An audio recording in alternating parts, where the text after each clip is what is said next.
bawat gamay ng sino, no? Bangala ang basta nga ang pulong, klaro lang. Mga utod, nung buhol mo kito nakalainan nga pumatik na nagiging kinimay ang binisaya. Nung buhol ta, kaya way man sing kanok isa aton, way man hapon, way man koreano, ano lang yung si puro man kayo munggo. Galing kay ang kaisa magamit kitang binisaya kay ang Biblia ang ginagamit ito madali maintindihan ng general public ang Bisaya. Marami yung tema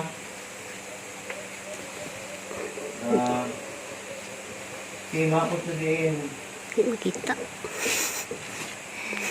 ang padungan sini isa lang yapon Patungtungon ito siya. mga ito niya pag-iusa. No? So,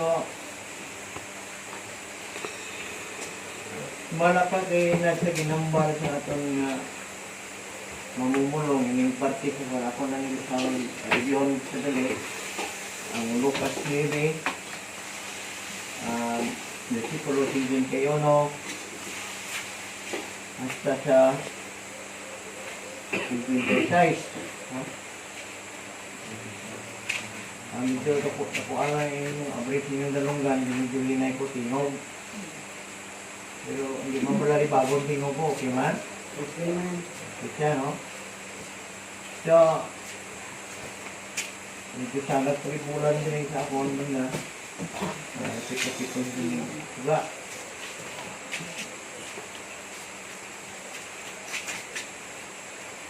Ang versikulo 51 ng Lucas 9, pati ini siya pag nawala daw pagbato na si Jesus sa isa kabaryo sa Samaria. Ano siya? Muna siya doon.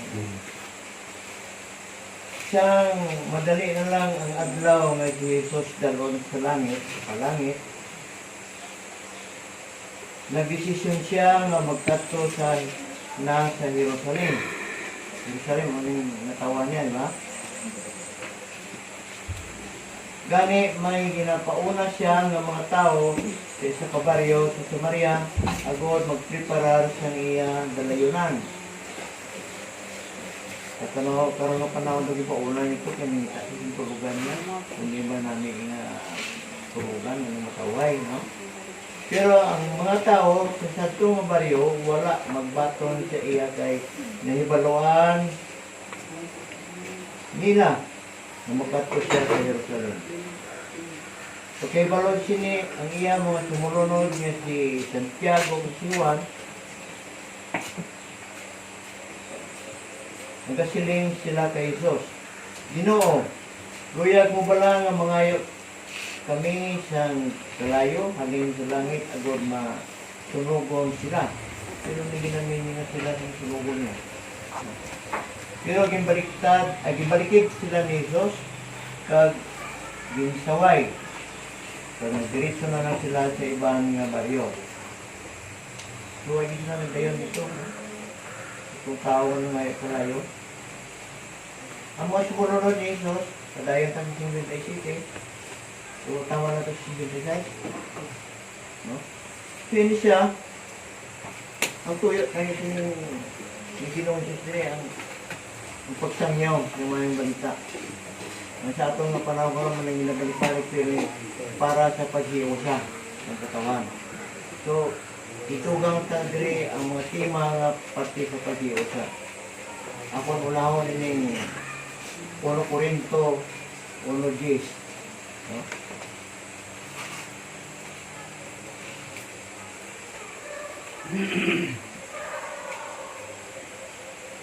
Ang 1 Corinto 1:10,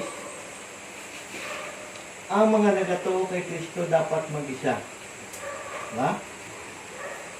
Mga utod kay Kristo, nagapangabay ako sa inyo, sa ngalan ng atong Ginoong Kristo, nga mag-isa kamutanan. Paglikawan ninyo ang pagbahin-bahin. Pero ano nagkakatabo ito?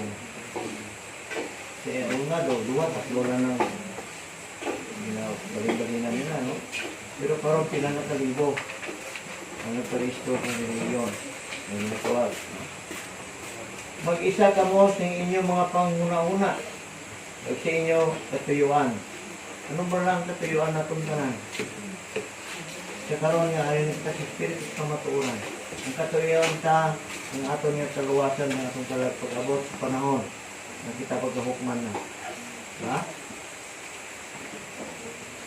Nasambit ko ini tungod nga may nagasugid sa akon halin sa pamilya ni Chloe nga may naga-ilinaway dira sa inyo. Ang buot ko siningon ang mo ini. May ara ka mo dira sa inyo na nagasiling. Diwaton ko, ang nasulat dire ako kay Pablo. Kay may ara nga nagasiling, may ara nagasiling ako sa kay Apollos. Ang iban pa nagasiling ako sa kay Pedro. Paintindihan ko sa inyo tanan ng nagasulat sa buwan, ang nagasalagan, labi naging Espiritu ng maturan, sa damuan, sa mga magtuto, maging limutusan sa piniyaran sa unang natigulang. Sa manong idi ng Diyo. Isa lang tani ito, pagtangin ng Espiritu ng maturan. Pero na natabo karon. Dili na natabo karon nga ako sa kay Pablo. Ang natabo niya ako sa kay Santiago, ako sa kay Apopong, ako sa may Tinago, ako sa may Barisingko, din pa nga ba yung lugar na. Nagdamo, ba? Umay na siya yung naproblemahan subong. Sumuna nga din singit ko din ining magkahiusa ang tanan. Kaya amo na nagkaproblema ka ron eh. Kasi ina nga mga pangalan na dati mga tao nagkabahin-bahin na daan. Paningkamutan sa rin na, kaya mga tuyo ni Ginoong Hesus nga ang mga katawan, ngayon hindi ko kamatyan, magkahiusa. Diba? Kumana siya, ang unod siya ng Juan 17:21. Ang 1 Corinto, 1:10, bitugang. Ay, ako na itong 1 Corinto ganit, no? Nga akong idugang karon ng Efeso 4:3.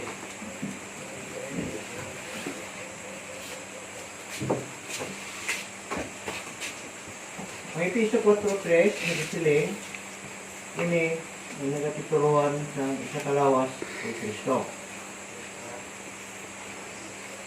Tinguhain ninyo nga magpadayon ang inyong paghiusa nga halin sa Espiritu Santo. Paagi sa inyong maayo ng mga pag-ululupod. Sa tanaw ninyo ang atong pag-ululupod maayo. Sa karon? May maayo, may hindi, no? Klaro. Eh, magsilingay nga, dito ko yan sa Masiyo. Ako, taga Sophia, Popong siya. Ako, dito ko yan sa Puting Bato. Dili lang namin yung tinago kay Gwapo Dalan din. No? Dalan, malisod toon, pero amo na pinaka dira ta mabaton ang kamatuoran. Amen. Ang totoo, biningan ko sa nagyan ko, tungkol sa lisod ng dalan. Pero paning kamuti, bahala na siya kaya ipaalog na karo. Basta nga ang nagadala ka ang mga iyong kaupod, ari din. Amen. Hindi na importante ng mga ako kay Apollo, sa Mateo, ako sa 5 ba na, din na, Estigno. Ang tuyo, ang Ginoo, isahon, isa lang. Ang hindi natin lubos ko na, unang balik-balik kayo na sila tumunin sa ito. Dili pa lang na, nagkapuliwa na, no? Kadayon, kaya kita nga mga tumulo isa lang kalawas. Kaya isa lang sa Espiritu Santo na nagapuyo sa aton. Why sing ginagbayin-bayin din eh. Isa ang aton paglaom, kay pareho man kita tanan nga nagahulat sa iyang ginpromisa sa pagtawag niya sa aton. Oo, magtuman siya mga pagbuhat sa aton. Ang ginpromisa niya. Ang promisa niya ang kinabuhin dayon. Ang kaluwasan pagkabot sa panahon. Amen? Amen. Oh, hindi ko lipatin na. Hindi mo lipatan mo, manigwa niya, nagabulag-bulag. May isa kita ka Ginoo, isa ka pagsuo, kag isa ka bautizo. lain na itong hindi ka mo sininggang nga amin. Dito kuya sa pamapambatido namin ito. Dito kuya magpadiho kay karpet ko. Dito kuya, namin ito kuya, may banda pa. Yan muna. No? Hindi na ako. May isa lang kita ka Diyos, kag siya amo ang amay sa tanan. Siya ang nagahari, nagapaghikot, kag nagapuyo sa atong tanan. Amen? Pero bisan isa kita kalawas, may nagkalain-lain kita ng mga buluton na ginhatag ni Kristo sa tagsa sa aton suno sa iya gusto, hindi kay sa aton gusto. Ha? Pareho sa nisining sa kasuratan, pagsaka niya sa langit, ang damo ng mga bihag ang iya gindara. Kag ginatagan niya sing nagkalain-lain nga abilidad sa mga tao. So, sirbi, katapusan niya akong ipag-hatag sa inyo yung Filipos 2.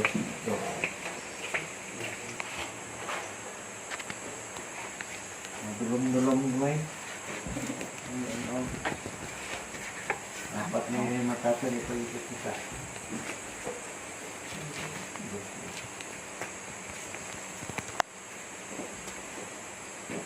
Ang Filipos 2, nila pamuluhan ang pagpaubos ni Kristo. No? Gani, nagkapagambay ako sa inyo para mangin bugos kit ang akong salipay, maghigugmaay kamo ag maghili usa. No? Kabay pa nga mag-isa ang inyong una-una ag katuyuan. Hindi ka mo maghimo sa bisan ano tungod sa kadalok o kung sa pagkakinastaason. Kundi magpaubos ka mo sa hunaon ninyo na mas maayo pa ang iban ng sa inyo. Hindi lang ang inyo kaayuhan ang inyong hunaon, kundi ang kaayuhan man sa iban. Pukti ninyo ini ng mga panghuna-una kay iya man ini ni Kristo. Amen? So, ang